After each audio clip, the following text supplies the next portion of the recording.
Allô Booktube! Aujourd'hui, je vous présente ma pile à lire pour le week-end sans signet, qui Annabelle a déjà présenté, mais qui va se passer du 29 juillet au 1er août.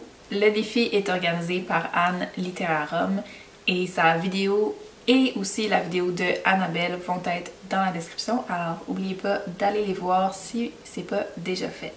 Donc le défi, ça consiste à lire plusieurs livres en quelques jours. C'est 6 livres en tout quand on comprend les bonus. Et je vais donc vous présenter ce que j'ai prévu. En première catégorie, c'est un livre de moins de 200 pages. Pour cette catégorie-là, j'ai choisi L'Orangeraie de Larry Tremblay. C'est un livre que j'ai déjà lu plusieurs fois, au moins 3, peut-être 4 fois, je sais pas.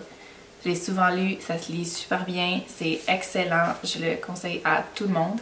Quand Ahmed pleure, Aziz pleure aussi. Quand Aziz rit, Ahmed rit aussi.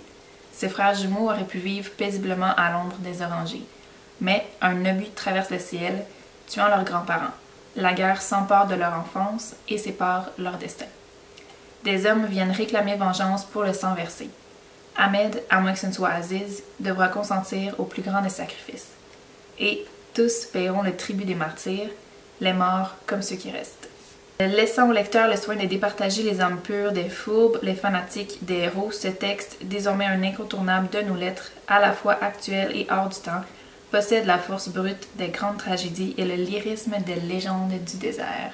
J'ai vraiment hâte de relire ce livre pour le défi. Ça va sûrement être un des premiers livres que je vais lire. La deuxième catégorie, c'est un livre avec du bleu sur la couverture. J'ai été très patriotique pour ce livre et j'ai choisi le livre qui fait dire oui! C'est aussi un livre que j'ai déjà lu.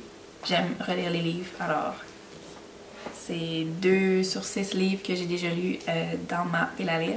Je vais essayer de vous faire le résumé, mais comme vous pouvez voir à l'arrière, j'ai taché ce livre d'une tache douteuse, alors ça peut être compliqué. Le livre qui fait dire oui est un ouvrage de vulgarisation politique et d'introduction à l'enjeu de l'indépendance du Québec.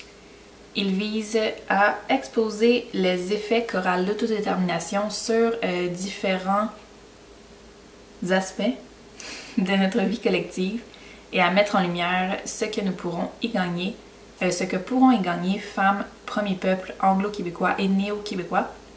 Le Québec et le monde ont beaucoup changé depuis les années 1960, l'argumentaire indépendantiste aussi. Un autre bon livre, celui-là d'ailleurs, c'est un collectif sous la direction de Sol Zanetti, député pour Québec solidaire. Prochaine catégorie, la troisième catégorie, c'est un livre dont le titre a 3 mots au moins. Et j'ai choisi Les Maisons de Fanny Britt, qui, si je ne me trompe pas, est l'édition d'Annabelle. Le livre d'Annabelle en fait. Ça, c'est un livre que j'ai jamais lu et que j'ai très hâte de lire puisque supposément qu'il est très bon. Dans 3 jours, Tessa, agente d'immeuble et mère de 3 enfants, a rendez-vous avec un homme. Entre-temps, il y aura des visites de propriété, l'essayage d'un maillot de bain, un pont à ne pas briser, des rappels de l'enfance, la peur de vieillir dans l'amertume. Habitée par une peine indélogeable, Tessa examine les contours de son passé. Cesse-t-on un jour de désirer ce que l'on a ardemment voulu à 20 ans? Je pense que ça va être un bon petit livre. Il a 215 pages, 214 pages et demi. Ça devrait pas être très long à lire. Petite lecture québécoise intéressante. On se voit bientôt. Fanny Britt. Dernière catégorie des 4 premières catégories sans les bonus. C'est un livre qui est à la mode.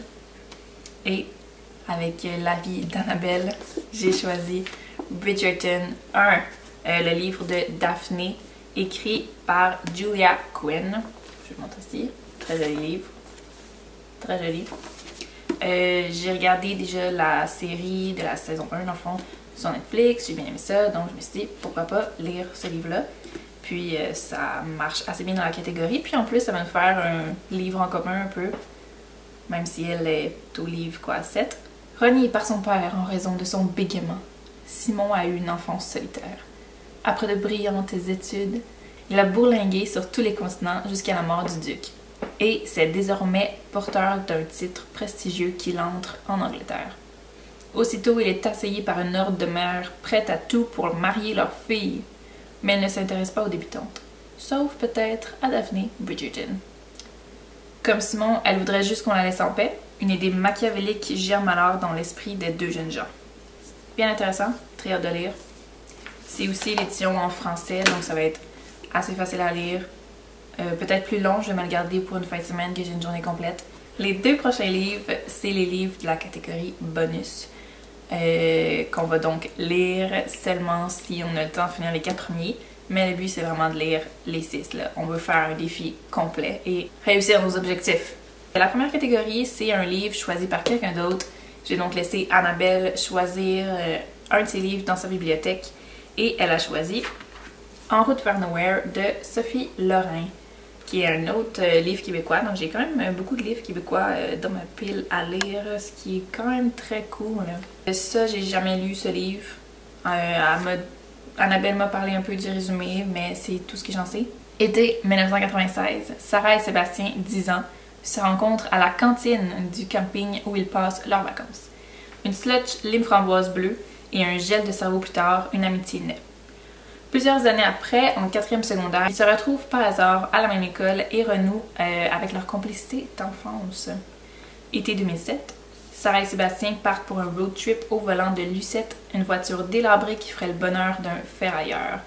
Au cours des 11 dernières années, leur relation d'amitié a flirté avec l'ambiguïté et le malentendu, au regret de leur famille et de leurs amis convaincus qu'ils sont faits l'un pour l'autre.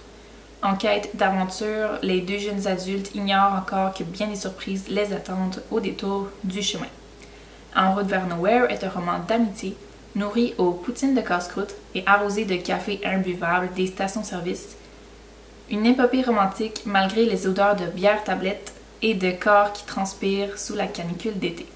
Une histoire du temps, des compilations gravées sur CD et des cellulaires pas très intelligents.